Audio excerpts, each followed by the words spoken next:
I want to talk to you about what Maria Zomo talks of as the 3 A's of women's representation, right? 3 A's. And it's important that you remember this because this matters in this conversation. First A, access. That we are able to access those leadership and decision-making spaces. And access has already been provided, right? The constitutional framework provides access. We have the 47 women, and you can be sure if those seats, if the constitution didn't say 47 women who shall be elected from the county, even men would say they can represent women's issues. I know in Northeastern, they actually, in 2013, the first election, the elders were like, no, women are not supposed to be leaders. So can a man take this in? If the constitution was not specific to say women, men would be there, okay? But that's important. Let me tell you, because I hear sometimes you young people saying, scrap those 47 seats, right? Oh, even when the Gen Z were doing their protests and they had the list of demands, one of the demands was scrap the 47 women rep. And I was like, where did women rep now come into this place? Like, how is it Ruto must go but scrap women rep? I was like, how is this connected? But you see, you underestimate the power of socialization bias, okay? There is a socialization about the place of women, how gender is constructed within culture. And gender within culture and tradition does not construct power around women, okay? Doesn't. Any power, leadership is not for women. That's why women are seen as children, weak people, weak-minded, emotional, it doesn't give power to them. And so people grow up with this. And even till now, when you look at our world around us, all the secondary sources of socialization, when they show you men, leaders, look at the president when he's going places. It's just men. Men. The news, men. They don't even try to show, they'll show women when they're fighting. But nothing. Even something like, think about something like Royco Mjuzi mix. You all know Royco. See, we have been told women are the cooks at home, in the kitchen. But just look at that ad. What does it tell you? It is the man who goes to the market to look for those ingredients. And he smells and then he formulates this fantastic formula. That then, now, it is the women now. He even cooks. And then the women and the children come to taste. Do you know that communicates? When they tell you Ariel with, it's Omo with power foam. The scientists in the lab making power foam and releasing the dirt from the clothes. And then they have a line of women on either side with buckets and a white sheet. These ones will wash with power foam, these ones will, all of them are women. But the scientist is who? These things communicate. Socialization bias. Okay? So, access is there. But socialization bias has become a problem because while the Constitution says we must have no more than 2/3 of the same gender, the men are like, why? Why? So, but we have access. Even those of you who are nominated, whether you are nominated in the Senate, whether you're nominated in the National Assembly or in the county assemblies, you have access. Okay? The next A is agenda setting. Now, that's where we have failed. Okay? And it's good, it's important to know where things are not going right so that we can correct it. So on the issue of agenda setting, we are not doing well.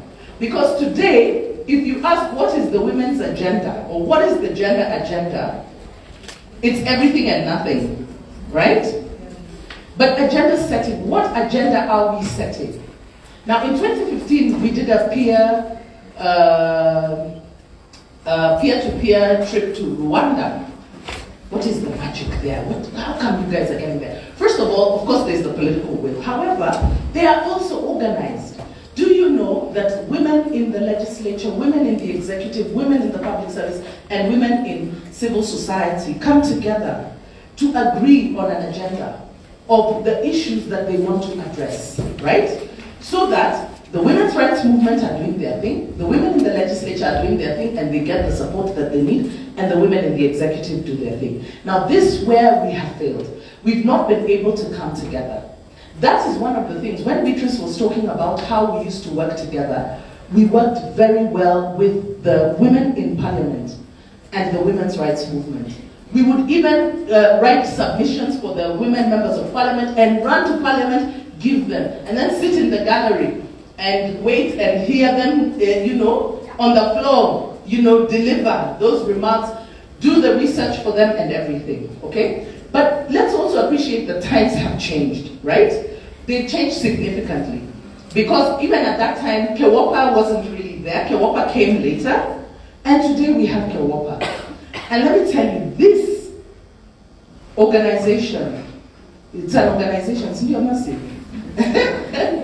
But let me tell you, the potential of Kewopa to be able to deliver the women's agenda through legislation and policy is huge and untapped, okay? Because what it does, it brings women in a bipartisan way to discuss issues around women, okay? So the power of Kewopa remains untapped, okay?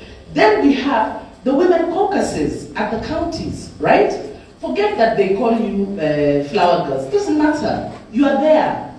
They can't remove you. You are there. So we need to be able to have an agenda, a national agenda, a county-based agenda, and individualized agenda. But we don't do that because we don't come together. Ideally, we should actually have an annual meeting. Like literally, we should have an annual meeting where we meet heads of county caucuses. Those are 47 caucuses. Bring together the Kewopa, women's rights movement. It won't even be, it can be like what, 100 of us. I mean, that's not that many, and sit down and come up with an agenda and agree to be bound to that agenda. And you go. Then you have troubleshooting mechanisms. These are the challenges that we're having. And because of devolution today, we have women's rights organizations in every county, right? And we have a fantastic resource center that has mapped organizations across the counties. In all the 47 counties, we have women's rights organizations. So if you don't know where they are, we can tell you there's this organization and we can work together to set an agenda so that we know what is happening, we know how to troubleshoot, okay? So that is agenda setting. The other is accountability. Let me not hear any woman here say, you got there on your own steam. You didn't. You did not. That space has been fought for by the women's rights movement. Men have not given you that space.